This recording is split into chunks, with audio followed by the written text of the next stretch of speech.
कैसे हैं बच्चों आप सभी। उम्मीद करता हूँ आप सभी बहुत ही अच्छे होंगे। आप लोग की पढ़ाई चल रही होगी, रुकी नहीं होगी इस लॉकडाउन में। तो हम लोग क्या पढ़ रहे थे, हम लोग पढ़ रहे थे बेसिक मैथमेटिक्स फॉर फिजिक्स, जिसमें हम लोग डिफरेंशिएशन देख रखा था, इंटीग्रेशन देख रखा है। अब एक नया टॉपिक शुरू हुआ है। पिछले जो मैंने वीडियो बनाया था उसमें आप लोगों को कुछ क्वेश्चन दिया गया था, उस क्वेश्चन को आप लोग कीजिए और कमेंट सेक्शन में उसका जवाब दीजिए। उसके बाद मैं उसका आंसर भी डिस्कस करूँगा, ठीक है। वो आपके प्रैक्टिस के लिए है।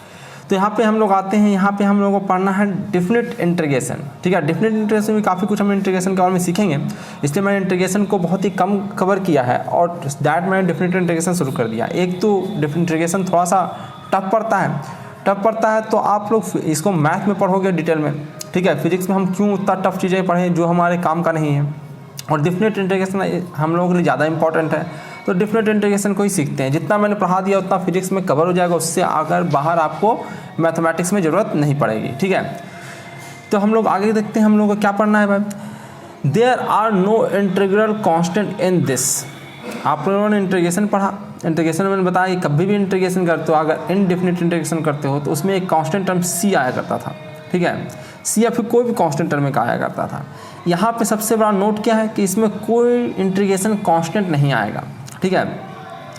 यहाँ पे हम इसको इस प्रकार से नोट करेंगे। इंटीग्रेशन में बस ये ऊपर नीचे जो होता था वो नहीं होता था। यहाँ पे ऊपर नीचे ऐसे ए और बी कुछ लिखा रहेगा। यहाँ पे जो नीचे लिखा रहता है उसको हम लोअर लिमिट पढ़ते हैं, जो ऊपर लिखा रहता है उसको हम अपर लिमिट पढ़ते हैं। यानी इंटीग्रेशन जब भी होता है तो दो लिमिट के बीच होता है। हमने इनडेफिनिट इंटीग्रेशन पढ़ लिया। डेफिनिट इंटीग्रेशन यहाँ हम लोग देखने वाले हैं, जिसमें हम लोगों ने समझा कि यहाँ पे दो लिमिट दिया रहता है, उस लिमिट के अंदर में ही इंटीग्रेशन होता है, ठीक है।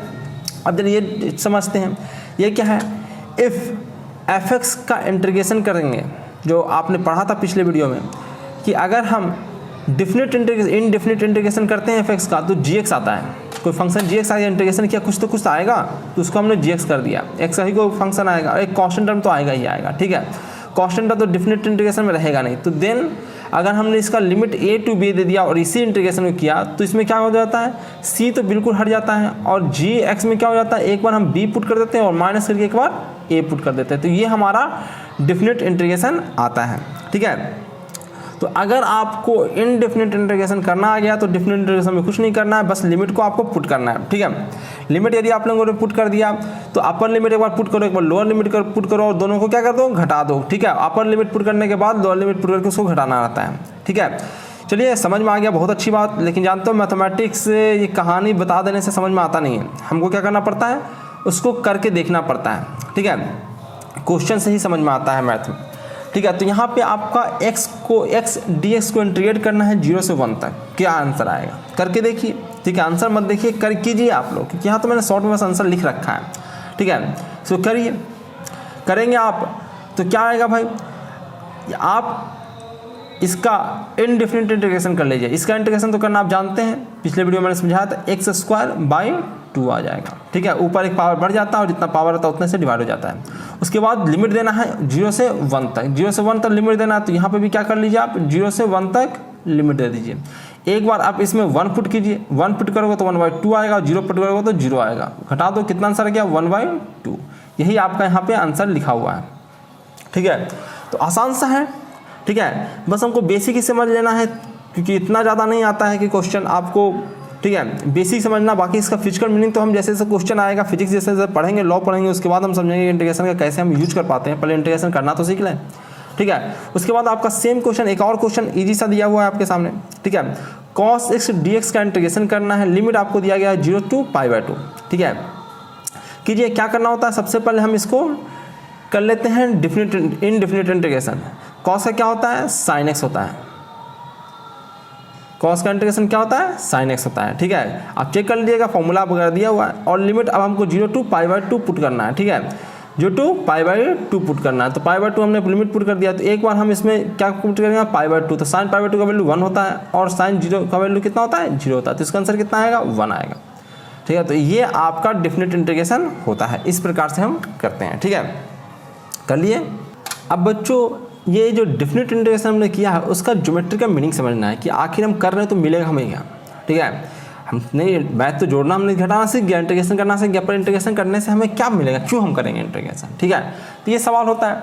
तो उसको हम लोग देखते हैं यहाँ पे ज्योमेट्रिकल मीनिंग इसका समझते हैं। ज्योमेट्रिकल मीनिंग क्या है, अगर बाई को फंक्शन है एक्स का, उसको एक्स के रिस्पेक्ट में डिफरेंशिएट कर रहे हैं और उसका लिमिट दे रहे हैं x1 से x2, ठीक है, ऑब्वियसली बात है एक्स का ही लिमिट पड़ेगा क्योंकि एक्स का ही कोई फंक्शन आने वाला है इंटीग्रेट करने के बाद ही, तो उसका इंटीग्रेशन हमने x1 से x2 तक किया है, तो क्या मिलेगा, ठीक है। तो देखिए यहाँ पे मैंने ड्रॉ किया है, पहले लिखा हुआ क्या, the area under the curve between x1 and x2 जो मिलता है वो इंटीग्रेशन करने से मिलता है, ठीक है। Area under the curve between x1 to x2 ये मिलता है, ठीक है। इसको समझते हैं डायग्राम से। हमने क्या किया, बाई और x का चूँकि ग्राफ बनाया हम लोगों ने, क्योंकि बाई जो है वो x का फंक्शन है, बाई क्या है, कोई x का फंक्शन है, तो हमने x का वैल्यू पुट कर करके बाई का वैल्यू लाया और एक ग्राफ ऐसा हमारा बन के आया, ठीक है। x1 पे इसका वैल्यू ये आया और x2 पर कुछ वैल्यू ये आया, ठीक है। अगर हम ये वाला चीज़ निकालेंगे ना तो हमें क्या मिलता है, हमें मिलता है इसके नीचे का एरिया, इन दोनों के बीच x1 से x2 के बीच इस कर्व के नीचे का एरिया, नीचे मतलब कहाँ था, x एक्सेस पे, क्योंकि x के रिस्पेक्ट में हमने इंटीग्रेशन किया, बाई के रिस्पेक्ट में करेंगे तो हमारा बाई एक्सेस पे मिलेगा, ठीक है। वो तो बात की बात है, वो करना भी नहीं पड़ेगा आपको फिजिक्स में, ठीक है। समझ में आ गया होगा, उम्मीद करते हैं। मैं एक बार फिर से आपको रिपीट करके समझाता हूँ क्या मिलता है हमें। अगर हम किसी फंक्शन बाई को x के रिस्पेक्ट में इंटीग्रेट करते हैं तो वो जो बाई का कर्व मिलता है उसके नीचे का एरिया मिल जाता है हमें, ठीक है, ये वाला एरिया मिलता है। हाँ, ये कैसे मिल गया, ये एरिया को कौन डिनोट करता है, इसको डिनोट करता है बाई dx, ठीक है। ये कहाँ से कहाँ तक, x1 से लेकर x2 तक। तो अगर किसी कर्व के नीचे का एरिया निकालना हो, ठीक है, हमको एक कर्व ऐसे दे दे और कहेगा कि भैया यहाँ से यहाँ के बीच निकालिए आप, ठीक है, तो हम इस कर्व का सबसे पहले इक्वेशन लिखेंगे x के टर्म में, ठीक है। तो हमारा अगर बाई इक्वल टू fx आ गया, ठीक है, तो यहाँ पे हमको कहाँ से कहाँ तक बीच निकालना है, तो यहाँ से यहाँ, तो यहाँ पे हम लोग कुछ x का वैल्यू दे रखेगा, x इक्वल टू a मान लिया दे रखा है, यहाँ पे x इक्वल टू b दे रखा है, तो हमने क्या कर देना है, इंटीग्रेशन कर देना है a से b तक, निकल के आ जाएगा आपका, ठीक है। ये ज्योमेट्रिकल मीनिंग है, विशेष तो हमें जब तक क्वेश्चन नहीं करेंगे इसका तब तक हमें समझ नहीं आएगा। तो क्वेश्चन पे चलते हैं हम लोग, ठीक है, आगे बढ़ते हैं। जैसे आपके सामने ये क्वेश्चन है, ठीक है, क्वेश्चन मैंने लिखा नहीं है तो क्वेश्चन मैं आपको बोल देता हूँ क्या है क्वेश्चन। आपको एक ग्राफ दिया गया बाई इक्वल टू x, ठीक है, और उससे कहा गया है कि ये बाई इक्वल टू x का, y equal to x curve को आप ड्रॉ कीजिए और 0 से 10 तक x का वैल्यू x इक्वल टू 0 से लेकर x इक्वल टू 10 तक के बीच आपका इसका इंटीग्रेशन करके बताइए, या फिर ये वाला निकाल के दिखाइए, ठीक है। बाई का वैल्यू क्या है, x है, आपको बाई का x के रिस्पेक्ट में इंटीग्रेट करना है 0 से 10 तक, ठीक है। तो एक तो आप इंटीग्रेट कर सकते हो, इंटीग्रेट करने का तरीका क्या है, आप बाई का सबसे पहले वैल्यू रखो x के टर्म में, तो मैंने x के टर्म में रख दिया, ठीक है। उसके बाद इसका इंटीग्रेशन क्या क्या है, x² आया, ठीक है, और इसका लिमिट दे दिया मैंने 0 से 10, ठीक है। एक बार मैंने 10 पुट किया तो 100 आया, 0 पुट किया तो 0 आएगा, ठीक है। तो आंसर कितना आया, 50 आया। एक तो है इंटीग्रेशन का मेथड, दूसरा कहता है कि यही बराबर किसके होता है, एरिया अंडर द कर्व के बराबर। तो चलो एरिया अंडर द कर्व करते हैं। हमने क्या किया, सबसे पहले इसका डायग्राम बनाया बाई इक्वल टू x का, बाई इक्वल टू x का ग्राफ तो आप इजीली बना ही दोगे, ऐसा बनेगा, 0 से पास करेगा, 0,0 से ओरिजिन से पास करेगा, ठीक है, बचपन में बनाना सीखा होगा अपने 10th में।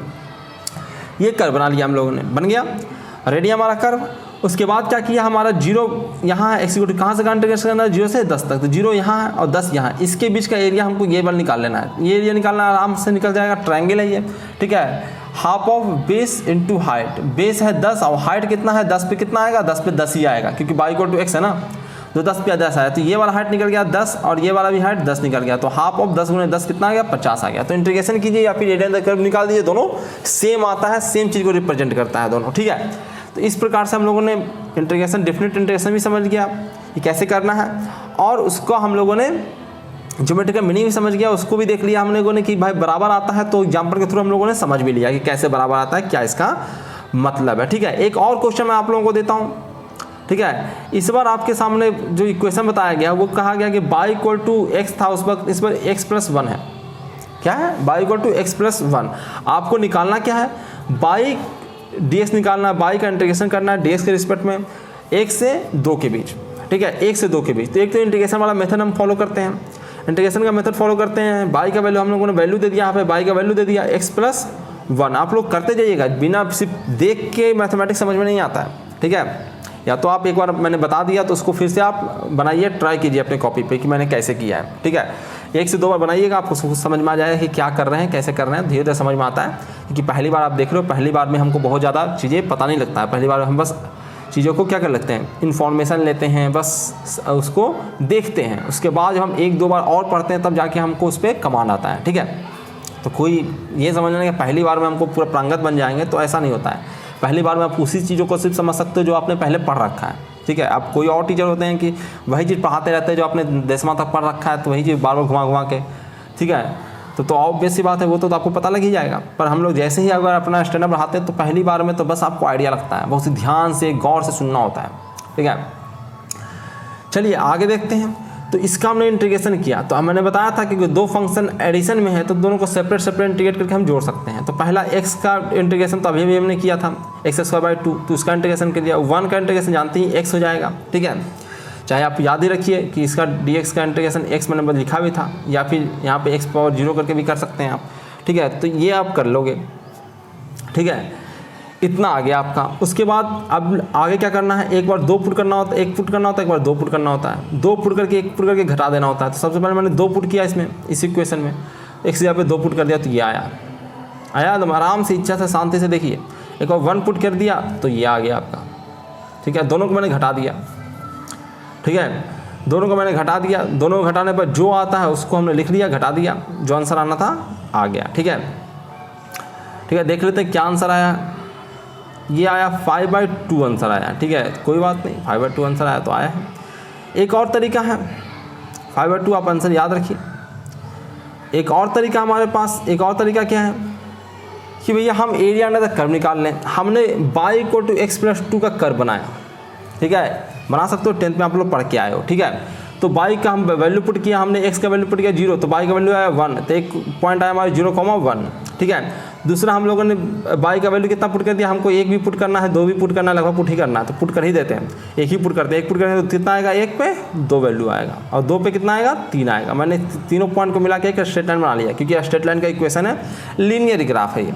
ठीक है, कोई स्क्वायर तो स्क्वायर नहीं है, यानी कि स्ट्रेट लाइन बनता है। ठीक है, इसका ग्राफ, तो स्ट्रेट लाइन का ग्राफ बना लिया, ये हमारा ग्राफ बना दिया। हमारा आया है 1 से 2 के बीच इंटीग्रेशन करना है, तो 1 यहाँ पे है और 2 यहाँ पे। x का वैल्यू होता है ना, ये x का वैल्यू लिया, इसके बीच का एरिया हमें निकालना है।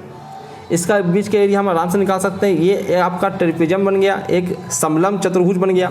ठीक है, तो इसका हम एरिया इजीली निकाल सकते हैं। एरिया निकालने के लिए हमें क्या करना है, half of sum of parallel sides, ये पैरेलल और ये पैरेलल, दोनों पैरेलल साइड्स है। इसका हाइट आपको पता है यहाँ तक कितना है, 2 है, 2 आया ना यहाँ पे 2, और इसका हाइट कितना है, 3 है। ठीक है, और इन दोनों के बीच का डिस्टेंस कितना है, 1 है। ठीक है, तो हमने पैरेलल साइड का सम कर दिया 2 + 3, और हम लोगों ने इसका ये कितना है, 1 आ गया इन दोनों के बीच। तो ये मैंने 2 में से कितना कर दिया, 1 कर दिया। आंसर कितना आया, 5/2।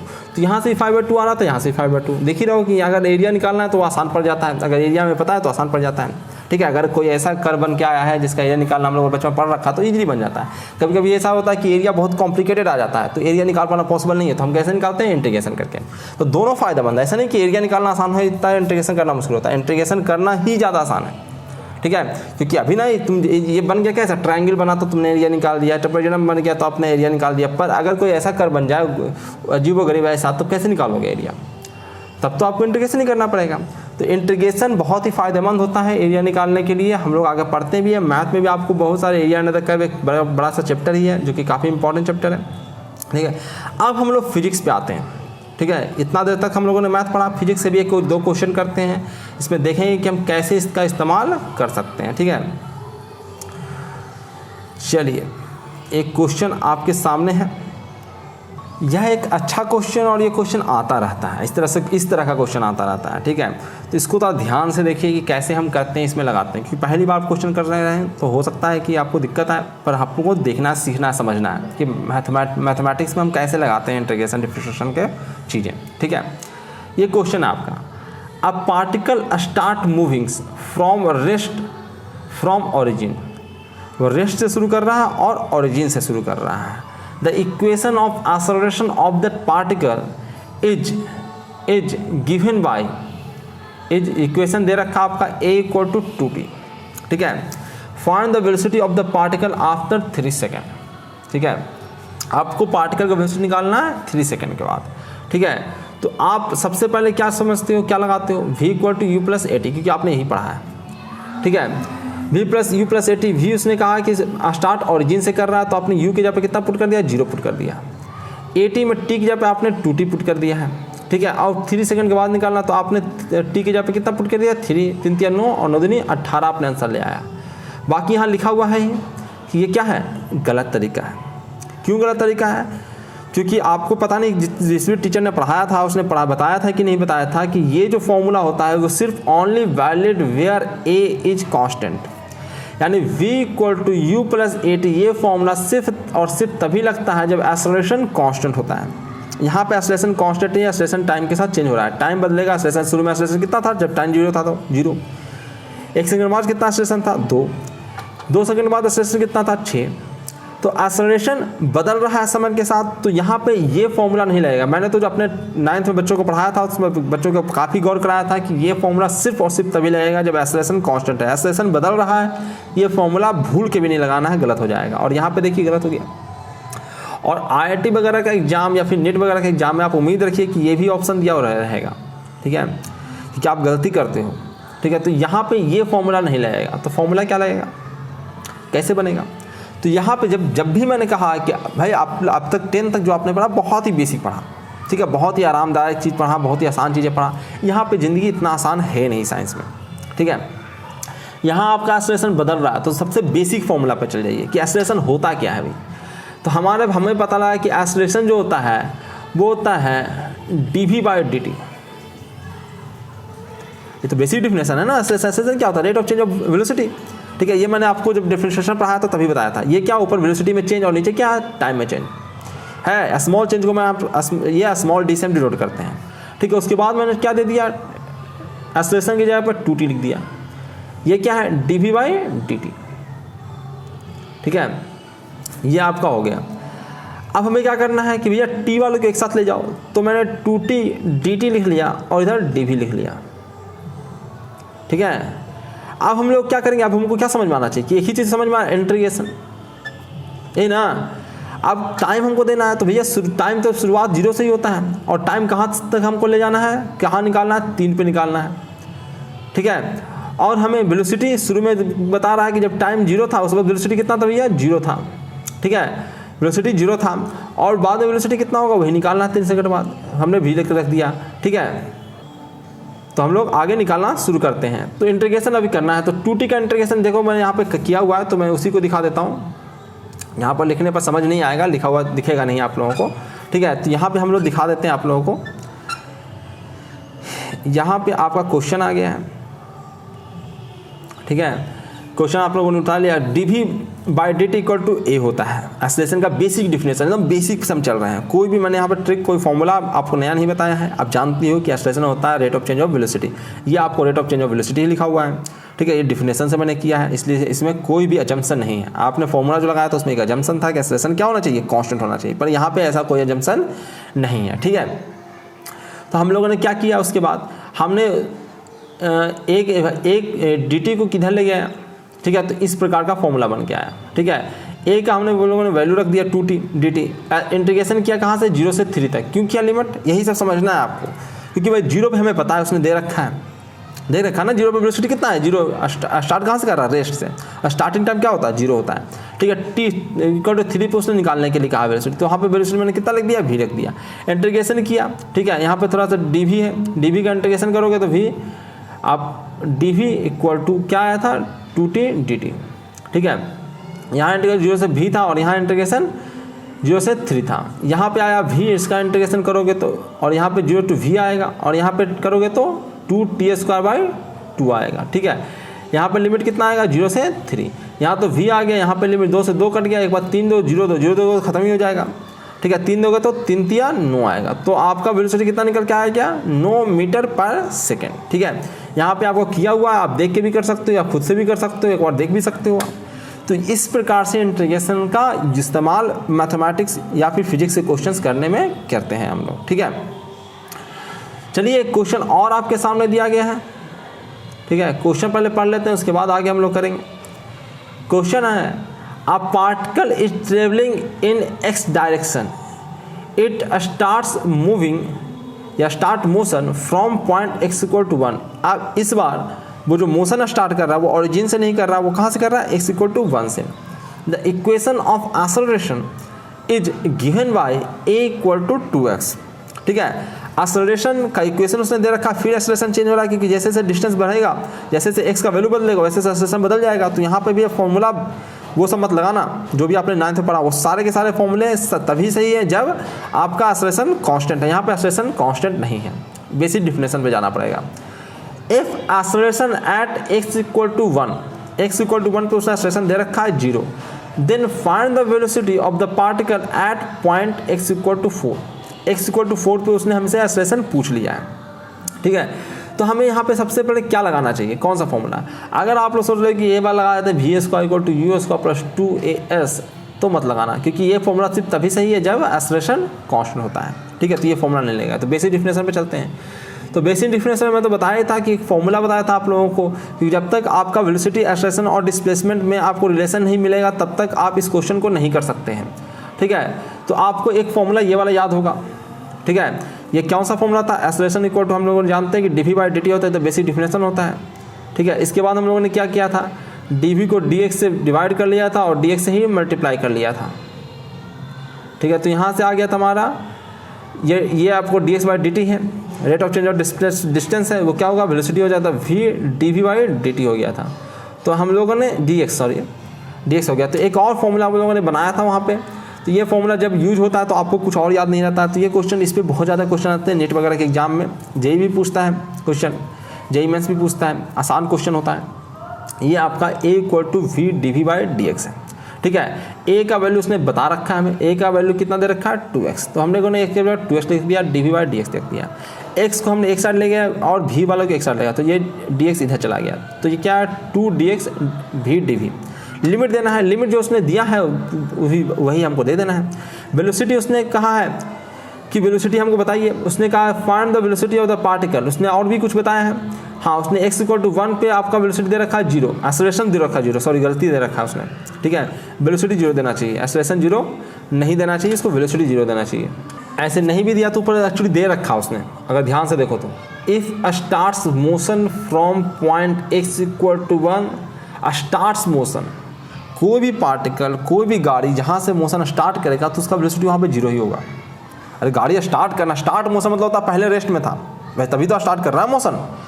तो हम लोग ये मान लिया कि x इक्वल टू 1 पे क्या रहा होगा वो, क्योंकि स्टार्ट कहाँ से कर रहा है, x इक्वल टू 1 पे, तो x इक्वल टू 1 पे उसका वेलोसिटी कितना रहा होगा, 0 रहा होगा। एक्सेलरेशन उसे दे रखा, पर उसने एक और चीज़ दे दिया है, x इक्वल टू 1 पे उसका वेलोसिटी भी क्या है, 0 है। ठीक है, क्योंकि स्टार्ट वो मोशन कर रहा है। ठीक है, तो हम लोग जब उस पर आते हैं, ठीक है, तो इसी से हम लिमिट सेलेक्ट करते हैं। ठीक है, शुरुआत वेलोसिटी 0 है। ठीक है, और शुरुआत कहाँ से कर रहा है, x इक्वल टू 1, यहाँ पे x का लिमिट पड़ता है क्योंकि x के रिस्पेक्ट में इंटीग्रेशन हो रहा है ना, यहाँ पे v के रिस्पेक्ट में हो रहा है तो v का लिमिट पड़ेगा।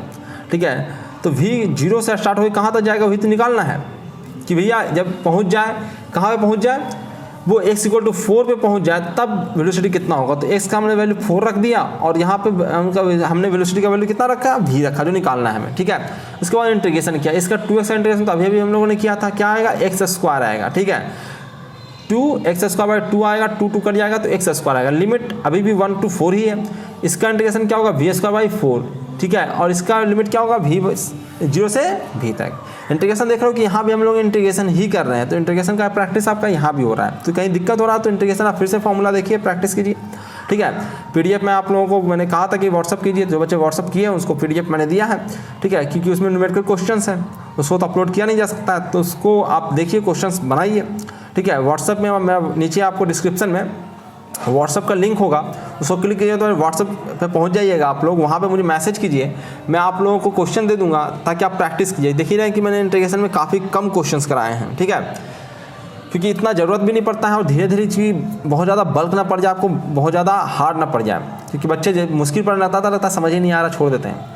ठीक है, तो आसान रखने के लिए भी मैंने ऐसा किया है। ठीक है, तो चलिए यहाँ पे हम लोगों ने v²/2 आया तो मैंने 0 पुट किया तो 0 ही आएगा, और v पुट करेंगे तो v²/2 आएगा। एक बार यहाँ पे 1 पुट करना, एक बार 4 पुट करना, 4 पुट करेंगे तो 416 आएगा, 1 पुट करेंगे तो 1 आएगा। ठीक है, घटाया हमने, कितना आया, 15 आया, नीचे जाके इसको मल्टीप्लाई करेंगे तो 30 आया, और v निकालेंगे तो कितना आएगा, √30 आएगा। मैंने सारे एक ही लाइन में कर दिया है। ठीक है, तो इतना फास्ट आपको पढ़ना भी पड़ेगा कि मैथ लेकर आप लोग साइंस लेकर पढ़ रहे हो।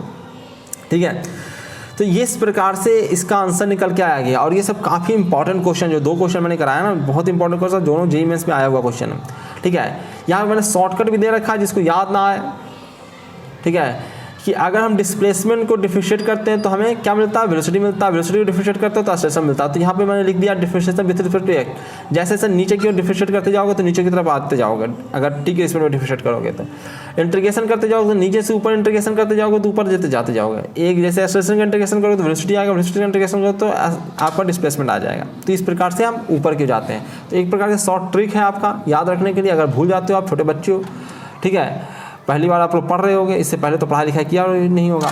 तो इस प्रकार से आपका ये पूरा मैथमेटिक्स खत्म होता है। डिफरेंशिएशन इंटीग्रेशन पढ़ने के लिए तो बहुत सारा है, ट्रिग्नोमेट्री भी पढ़ना है आप लोगों को, फंक्शन भी पढ़ना है, ढेर सारे फॉर्मूले भी पढ़ने हैं। ठीक है, पर धीरे धीरे हम उस सब चीज़ों को सीखेंगे। बहुत ज़्यादा मैथमेटिक्स मैंने पढ़ा दिया आप लोगों को, तो फिर आपने मैथ लिया नहीं है तो ऑब्वियस सी बात है, मैथ से आप डरते होगे तभी मैथ नहीं लिया, आपने बायो लिया होगा। ठीक है, तो ऑब्वियस सी बात है, अगर मैं बहुत ज़्यादा बल्क नहीं करना चाहता हूँ, जितना ज़रूरत है उतना ही पढ़ाना चाहता हूँ आप लोगों को। ठीक है, इतने से काम चल जाएगा। ट्रिग्नोमेट्री वगैरह का जो सिंपल फॉर्मूलेज वगैरह हैं वो इस्तेमाल में आएंगे, तो वहीं पे मैं आपको फॉर्मूला लिखते जाऊंगा, उसी वक्त आप याद करते चले जाइएगा। ठीक है, यहाँ पे आप लोगों को अगले चैप्टर में हम लोग क्या देखने वाले हैं, वेक्टर क्वांटिटी। वेक्टर देखना है, वेक्टर और स्केलर देखना है। ठीक है, तो उसको हम लोग नेक्स्ट वीडियो में देखेंगे। तो नेक्स्ट वीडियो में काफ़ी इंपॉर्टेंट होने वाला, जानता है वेक्टर काफ़ी इंपॉर्टेंट होता है। वेक्टर आपको मैथ में पढ़ना है, काफ़ी बड़ा सा चैप्टर वेक्टर का पढ़ना है। ठीक है, और फिजिक्स में तो आपको वेक्टर पढ़ना ही पढ़ना है। वेक्टर क्वांटिटीज तो फिजिक्स में ही आएगा और काफ़ी इंपॉर्टेंट चैप्टर होता है। लोग इसको मुश्किल भी समझते हैं। मैं भी जब कोटा में पढ़ रहा था तो ये चैप्टर मुझे कुछ विशेष पढ़ने नहीं पड़ा था, लेकिन चूंकि वो स्टार्टिंग होता है, बच्चे को उतना IQ लेवल डेवलप नहीं होता है, पर चूंकि वेक्टर का इस्तेमाल हर वक्त आगे होता रहता है, तो वैसे वैसे आप में इम्प्रूवमेंट होने लगेगा और आपका बेहतर होते चले जाओगे आप लोग। ठीक है, तो इसको जरूर देखिए कि वीडियो देखने से फ़ायदा ये होगा कि फिर आप क्लास में अगर पढ़ने जाओगे, वहाँ चूँकि फास्ट पढ़ाई होगा, काफ़ी समय आपका बर्बाद हो गया, तो वहाँ आपको समझ आएगा। तो इसको सीरियसली लीजिए। ठीक है, जो बच्चे सीरियस नहीं ले रहे हैं वो आगे स्ट्रगल करेंगे, वहाँ पे जाके बुर्बक बनेगा वो। ठीक है, क्योंकि सब पढ़ तो सबको लग रहा है, चाहे आप कोटा जाइए, पटना जाइए, वहाँ पे जो भी बच्चे आएंगे सब पढ़ के आएगा, आप देखोगे। ठीक है, तो आप लोग मूर्ख बनोगे। आपसे टीचर कहेंगे कहाँ से पढ़ के आए हो, तुम लोग कुछ आता ही नहीं है। बाकी लोग बच्चे फटाफट क्वेश्चन करेंगे। तो आप लोग भी बेवकूफ़ नहीं बनना चाहते हो तो करके जाओ, पढ़ के जाओ। तो इस वीडियो में इतना है। तो बहुत बहुत धन्यवाद आप सबों का कि आप लोगों ने इसको देखा। आप वीडियो को लाइक कर दीजिए, काफ़ी मेहनत से मैंने वीडियो बनाया है आप लोगों के लिए। वीडियो को लाइक कर दीजिए, शेयर इसको कीजिए अपने दोस्तों के साथ, सब लोग मिल बैठ के पढ़िए। क्योंकि जब तक होता है ना कि पबजी मिल बैठ के खेल रहे हो, पबजी खेलने में क्यों मज़ा आता है, क्योंकि पबजी ऑनलाइन आप दूसरों के साथ मिलजुल के खेलते हो। पढ़ाई भी आप मिलजुल के कर सकते हो। व्हाट्सअप ग्रुप बना लो सब दोस्तों का, वहाँ पर क्वेश्चन पूछते जाओ, ये वाला समझ में नहीं आया, ये वाला देखा, ये सब पूछते जाओगे तो उसमें एक दूसरे से पूछोगे ना, तो उसको भी देखना पड़ेगा। मजबूरी हो जाएगा कि यार हम बुर्बक बन रहे हैं सबके सामने, हमको कुछ आता ही नहीं है। ठीक है, तो आप लोग व्हाट्सअप ग्रुप बनाइए, एक दूसरे से मिलजुल कर पढ़िए, एक दूसरे से मिलजुल कर रखिए, एक दूसरे से को शेयर कीजिए। ठीक है, शेयर करो, उसके पास भी कुछ कंटेंट ऐसा है तो वो भी आपको शेयर करेगा। ठीक है, दूसरे की मदद कीजिए।